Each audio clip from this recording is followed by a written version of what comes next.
Ich habe jetzt hier die Leinwand und trage mehrere Farbtöne gleichzeitig auf. Und so erhalte ich einen farbigen Untergrund. Ich trage jetzt hier Pink mit Orange und Gelb und Weiß auf und mische das direkt auf der Leinwand. Beim Verstreichen merke ich hier gerade, dass sich die Farbe sehr schlecht verteilen lässt. Daher wird das, was ich geplant habe, sich gar nicht umsetzen lassen, denn ich wollte eigentlich mit dem Kuchenheber dieses Bild malen. Das heißt, ich bin jetzt gedanklich schon dabei, mein Konzept zu ändern. Mit der Kreide ziehe ich jetzt eine waagerechte und eine senkrechte Linie. Die Linien, die ich hier ziehe, sind im goldenen Schnitt. Das ist eine Bildaufteilung 2/3 zu 1/3.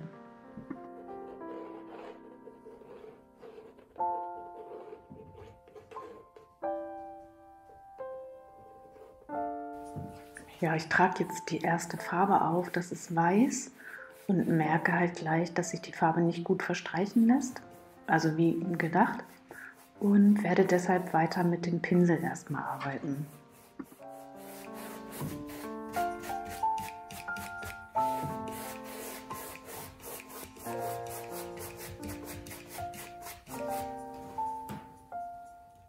Ja, jetzt nehme ich einfach ein bisschen Wasser und sprühe Wasser dazu, damit ich es einfacher verstreichen kann. Der Untergrund ist trocken, deshalb kann ich hier jetzt gut drauf arbeiten. Ja, ich habe also eine große Fläche und möchte die bunt gestalten und das Ganze abstrakt. Deshalb ziehe ich mir jetzt einfach mal hier im goldenen Schnitt diese Linie nach und dann kann man sich schon vorstellen, ein Horizont und ein Himmel. Und wie bei den anderen Bildern mit dem Kuchenheber hilft dir das halt, eine Fläche aufzuteilen. Es unterstützt dich einfach dabei, wenn du gedanklich eine Idee von etwas hast, dann kann man es auch besser malen.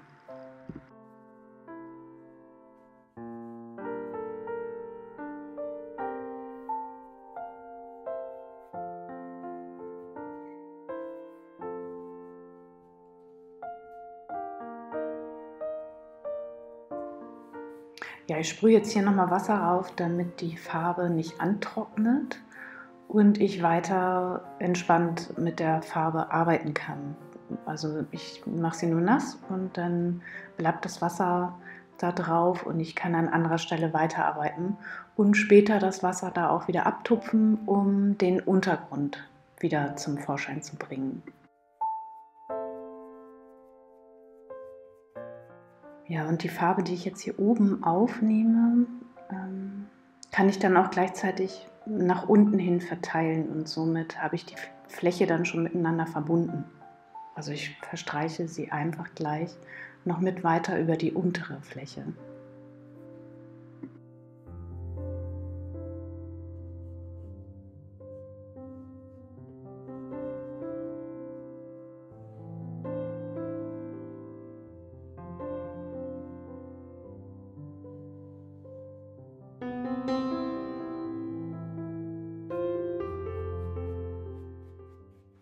Ja, das Verstreichen der Farbe, wenn sie noch also wenn sie noch nass ist, das kennst du ja aus fast allen meinen Videos.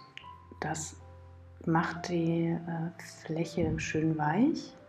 Und jetzt kann ich mit dem Tuch die Farbe wieder abnehmen und das ist sieht schon toll aus. Also das alleine jetzt, das gefällt mir schon. Das könnte ich schon fast so lassen. Aber mache ich natürlich nicht, weil ich will es ja jetzt ganz bunt haben und vor allen Dingen geht es mir noch um den Farbauftrag, den ich jetzt gedanklich schon im Kopf habe.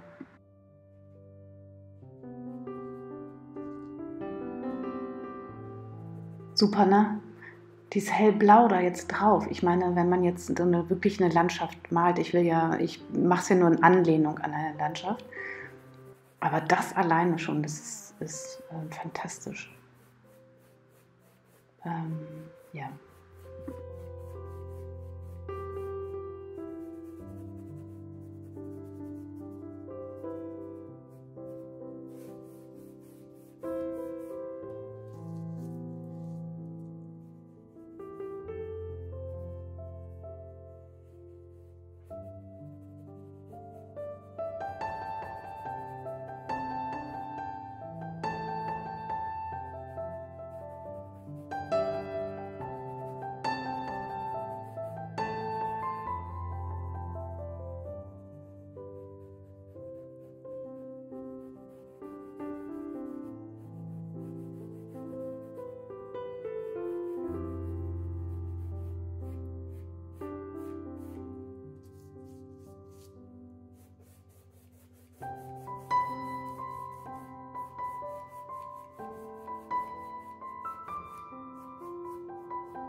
Ja, die Farbe trocknet immer ein bisschen dunkler ab. Also sie trocknet recht schnell, weil der Untergrund einfach viel zu stark saugt.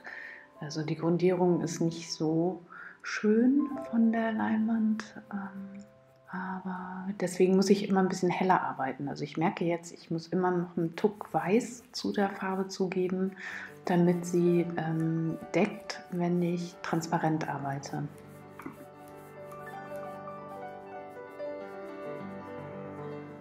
Ja, so nach und nach gebe ich jetzt immer mehr Farben dazu. Ich werde immer kräftiger und deutlicher und fange immer mehr an zu abstrahieren, bleibe aber erstmal in der Vorstellung, da eine Landschaft zu haben mit See, Spiegelungen auf dem Wasser,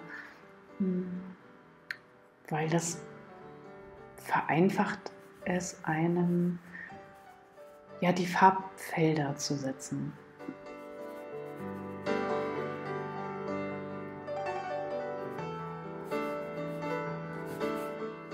Ich habe mir mehrere Farbtöne angemischt und bereitgestellt und gehe jetzt aber eher spontan in die Farbe. Also ich sehe das Bild und denke, ja, da könnte ich jetzt ein bisschen Grün zusetzen oder ein bisschen Blau oder was auch immer jetzt kommen wird.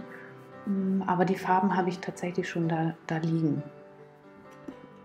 Ja, und jetzt gucke ich mal, wie das mit dem Malmesser geht. Ich wollte eigentlich einen Kuchenheber nehmen und das komplett damit malen, aber dazu ist saugt die Fläche zu stark.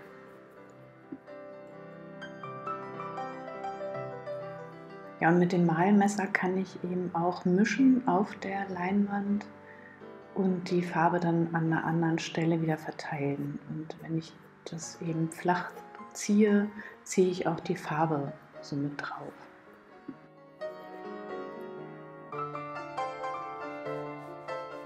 Ja, mit dem anderen Spachtel probiere ich das jetzt auch nochmal und gucke. Und du siehst, ich kann eben auch mit dem auftragen und mischen, auch direkt auf der Leinwand.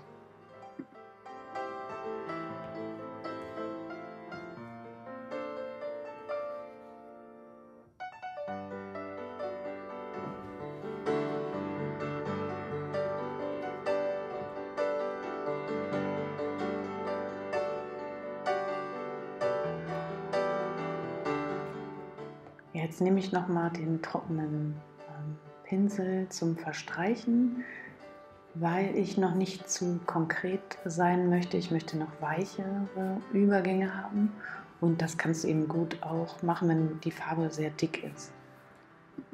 Ja, hier oben am Himmel kann es jetzt auch noch kräftiger werden und trage da einfach auch nochmal die Farbe auf und werde auch da ein bisschen konkreter.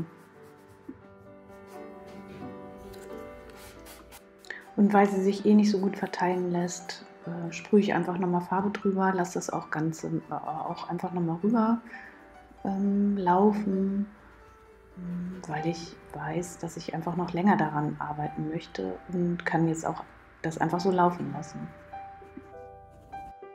So, was du jetzt hier gut siehst, ich habe zwei Farben, die zueinander passen und die sich unterscheiden. Und zwar dieses Lila mit dem hellblau hier. Wenn ich das weiter miteinander vermische, so wie jetzt gerade, dann erhalte ich da ganz weiche Übergänge und damit taucht dieser lila Ton einfach aus dem hellblau auf. Und auf der anderen Seite lasse ich den eben hart stehen. Also da bleibt der Kontrast einfach stehen. Und somit taucht die Farbe auf und taucht wieder ab.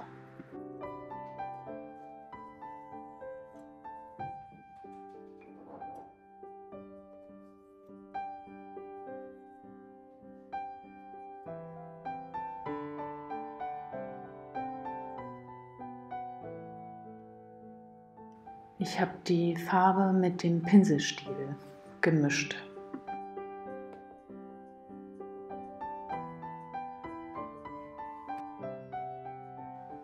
Und mit dem Pinselstiel, das kennst du auch aus diesem Meerbild, Strandbild, da benutze ich den ja auch oft, um die Farbe aufzutragen und das kann ich hier eben auch ganz entspannt mit einarbeiten und werde so immer weiter farbiger, bunter und abstrakter.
Ja, wenn der Farbton jetzt so da drauf steht, dann ist er eben einfach so als Klecks da drauf. Und wenn ich ihn auch integrieren will, dann vermische ich eben die Farbübergänge oder aber ich tupfe sie noch mal ein bisschen transparenter ab und kann dann auch die Übergänge wieder ein bisschen verstreichen und lasse es eben auf der anderen Seite kontraststark stehen. Und dann habe ich eben eine gute Mischung.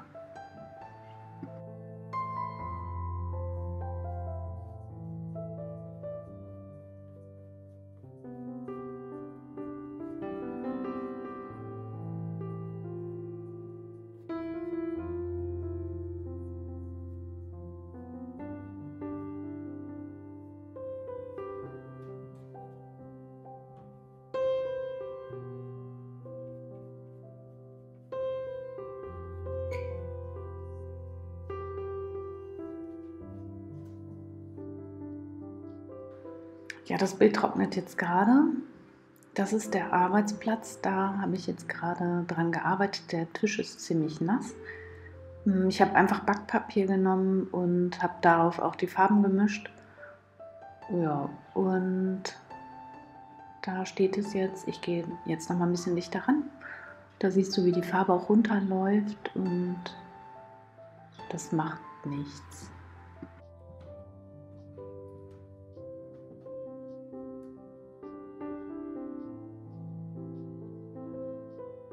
Ja, so kann man eben auch nochmal farbig arbeiten, auch bunte Farben miteinander vermischen mit verschiedenen Werkzeugen.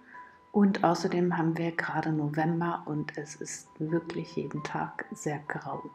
Und daher habe ich die Anregung von meinen Malkursteilnehmerinnen gerne angenommen und habe ein buntes Bild gemacht.